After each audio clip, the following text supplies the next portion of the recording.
ঠাকুমা দিদাদের আমলের সেই দুর্দান্ত স্বাদের রেসিপি। কুমড়ো পাতার দারুণ গন্ধ, মশলার ঝাঁজ আর ভোলা মাছ সবকিছু মিলিয়ে দুর্দান্ত একটা পাতুরি। একবার না খেলে কখনোই বুঝতে পারবে না যে এই রেসিপিটা এতটা স্বাদ হতে পারে। বাই দ্য ওয়ে, আমার মায়ের রান্নাঘর মনিকা কুকিং কিচেনের আরও একটা নতুন পর্বে, নতুন একটা রেসিপিতে তোমাদের সকলকে স্বাগত। আশা করি সবাই খুব ভালো আছো।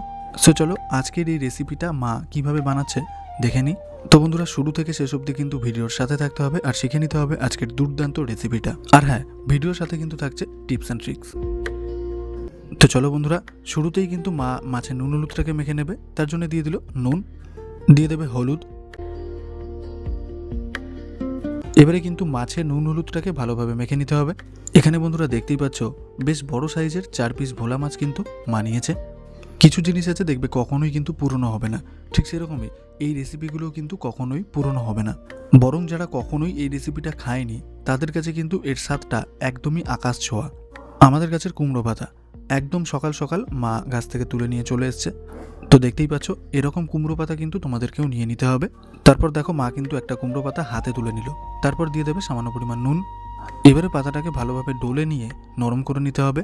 খেয়াল রাখতে হবে পাতাটাকে কিন্তু একদমই ঠিকঠাকভাবে ডলতে হবে, তা না হলে কিন্তু ছিঁড়ে যেতে পারে। ঠিক যেমনভাবে মা পাতাটাকে ডলছে এরকমভাবে ডলে নিলে কিন্তু কোনো প্রবলেম হবে না। তো দেখো বন্ধুরা, মা কিন্তু একটা পাতা ডলে অলরেডি নরম করে নিল। চলো তোমাদেরকে আরও একটা দেখিয়ে দিই। ঠিক একই রকমভাবে মা কিন্তু আরও একটা পাতা নিয়ে নিল আর তাতে দিয়ে দিল সামান্য পরিমাণ নুন। তারপর দেখো ঠিক একই রকমভাবে এই পাতাটাকেও কিন্তু মা ডলে নেবে। আচ্ছা, তোমরা কারা কারা এই রেসিপিটা ঠিক একই রকমভাবে বাড়িতে করেছো আর কেমন লাগে খেতে কমেন্টে একটু জানিয়ে দিও।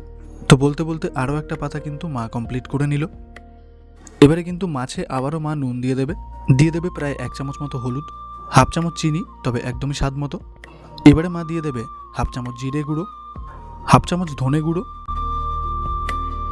হাফ চামচ মতো লঙ্কার গুঁড়ো। এবারে মা দিয়ে দেবে আগে থেকেই বেটে রাখা মশলাতে মা নিয়েছিল 4 থেকে 5টা মতো কাঁচা লঙ্কা, হাফ চামচ নুন আর 2 চামচ সাদা সর্ষে। এবারে কিন্তু দিতে হবে বেশ খানিকটা মতো সাদা তেল। মাঝারি সাইজের 2টো পেঁয়াজ মা আগে থেকেই কেটে রেখেছিল, সেটাকে দিয়ে দিল।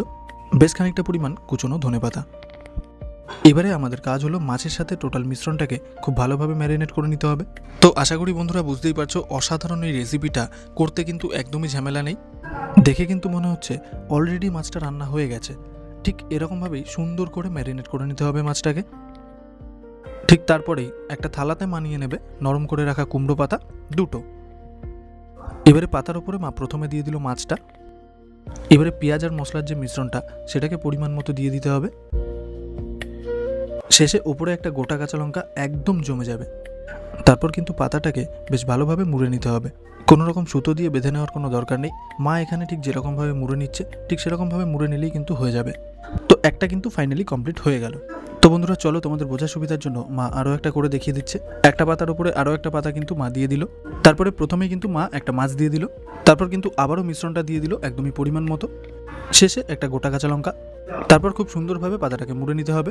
কোনো রকম বাদাবাদির ঝামেলা ছাড়াই কিন্তু একদম ইজিলি পাতাটাকে মুড়ে নিতে পারছো। দেখতেই পাচ্ছ মা ঠিক কীরকমভাবে মুড়ে নিচ্ছে পাতাটাকে।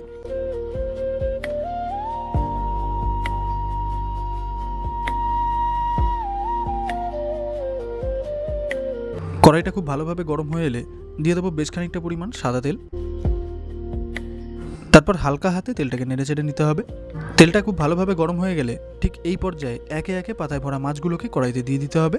তারপর একটু ভালোভাবে কড়াইতে সেট করে নিয়ে মা কিন্তু একটা থাল দিয়ে ঢেকে দেবে। এবারে বড়ার একটা পাশ কিন্তু খুব ভালোভাবে ভেজে নিতে হবে। তারপর আরও একটা পাশ উল্টে দিয়ে ভালোভাবে ভেজে নিতে হবে। তার জন্য যে কোনো একটা পাত্র দিয়ে জিনিসটাকে ঢেকে দেওয়া কিন্তু খুবই গুরুত্বপূর্ণ বিষয়।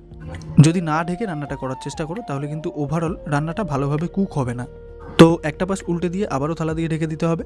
তো ফাইনালি কিন্তু প্রথম 2টো পাতুরি আমাদের রেডি হয়ে গেছে। একটু ভালোভাবে খেয়াল করলেই বুঝতে পারবে যে পাতার ভেতরে ঝোলটা কিন্তু খুব সুন্দরভাবে ফুটছে। তো তারপর একে একে 2টো পাতুরি মা কিন্তু নামিয়ে নেবে একটা প্লেটে। আরও কিছুটা তেল মা কড়াইতে দিয়ে দেবে। তারপর একই রকমভাবে বাকি পাতুরিগুলোও কিন্তু করে নেবে।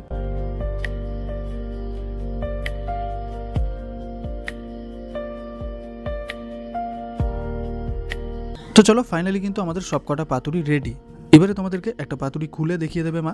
তাহলে বন্ধুরা একদমই কম সময়ে খুবই সহজে বাড়িতে কিন্তু এই রেসিপিটা তোমরা বানিয়ে ফেলতে পারছো। আমি বলবো দুর্দান্ত এই রেসিপিটা তোমরা অবশ্যই বাড়িতে ট্রাই করো, তারপর কেমন লাগলো কমেন্টে জানিয়ে দাও। তো বন্ধুরা দেখতেই পাচ্ছ রান্নাটা দেখতে কতটা সুন্দর হয়েছে, তাহলে খেতে কতটাই না সুন্দর হবে। এবারে তোমাদেরকে মাছটা কেটে মা দেখিয়ে দেবে। দেখতেই পাচ্ছ কত সুন্দরভাবে কুক হয়েছে, আরও একটু কাছ থেকে দেখে নাও। তো বন্ধুরা দেখা হচ্ছে নেক্সট পর্বে।